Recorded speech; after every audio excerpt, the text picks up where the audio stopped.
Joaquin Marietta and Three-Fingered Jack. Fact, Sensation, and Folklore. What is factually known? Joaquin Marietta was a real historical figure active in California during the early 1850s at the height of the gold rush. He was likely born in Sonora, Mexico around 1829 and came to California like many others seeking opportunity in the gold fields. California at this time was marked by extreme lawlessness, racial hostility, and vigilante justice, particularly directed at Mexican and Chinese miners. Anti-Mexican laws, taxes, and violence were common and well documented.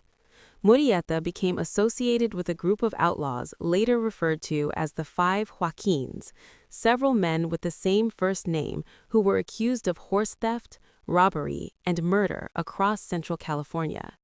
Whether this group was a tightly organized gang or a loose association remains unclear. What is clear is that California authorities believed Murrieta to be responsible for violent crimes and placed a large bounty on his capture. In response, the state authorized the creation of the California Rangers in 1853, led by Captain Harry Love.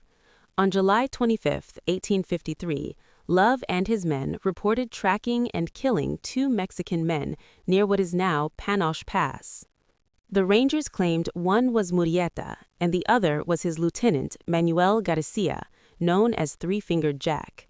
To collect the reward, the Rangers severed the head of the man identified as Murrieta and the hand of the man identified as Garcia. These were preserved in alcohol and displayed publicly as proof. Official records show the state accepted this evidence and paid the bounty, though doubts arose almost immediately about whether the men killed were truly Murrieta and Garcia.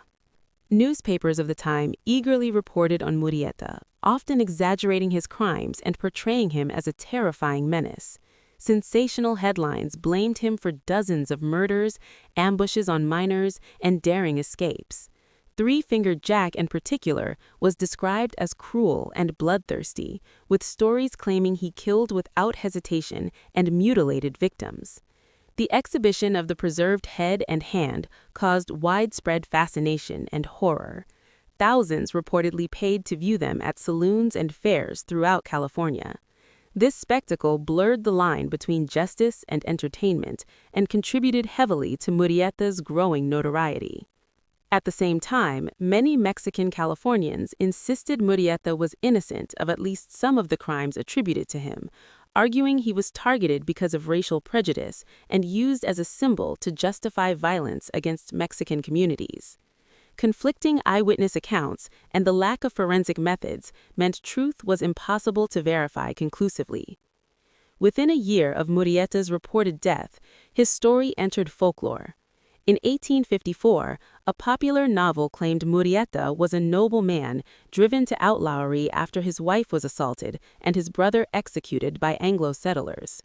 Though largely fictional, this narrative resonated deeply and reshaped Murrieta into a tragic hero seeking vengeance against injustice. Legends soon claimed Murrieta was never killed at all, that the Rangers murdered the wrong men, or that he escaped and returned to Mexico. Over time, Murrieta became a symbol of resistance, inspiring songs, stories, and later comparisons to characters like Zorro. Three-Fingered Jack followed Murrieta into myth as the embodiment of ruthless violence, the dark counterpart to Murrieta's romanticized image. Together, they occupy a space where history, fear, and storytelling collide.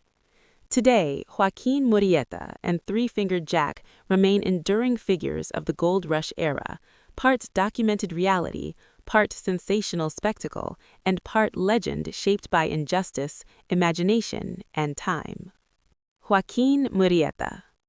Murrieta was a Mexican outlaw figure in early California, active during the gold rush, and is said to have died in 1853 in a confrontation with the California Rangers led by Captain Harry Love. According to the traditional historical account, Love's Rangers killed Murrieta and Manuel Three-Fingered Jack Garcia near Arroyo de Cantua in what is now Central California, then cut off Murrieta's head and preserved it in brandy as proof. The head was displayed around the state to claim the bounty, but its ultimate fate after those exhibitions is unclear. It was reportedly lost or destroyed. For example, the San Francisco museum that once held it was destroyed in the 1906 earthquake. Because the historic accounts focus on the severed head being used as proof and later disappearing, there's no reliably documented gravesite for Murrieta's body. If he was indeed killed there, his remains were likely buried near the site by either rangers or locals, but no authenticated marked grave is known today. Some legends even claim he survived and died in Mexico somewhere much later.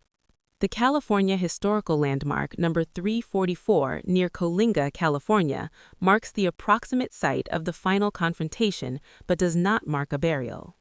Three-Fingered Jack, Manuel Garcia. In the same encounter, the rangers reportedly cut off his distinctive hand as proof he was one of the outlaws. There are some historical accounts claiming his hand decayed too quickly to preserve, so it was buried at Fort Miller, near present-day Millerton, California. As with Murrieta, there's no reliably documented marked grave for the rest of his body that historians can point to today.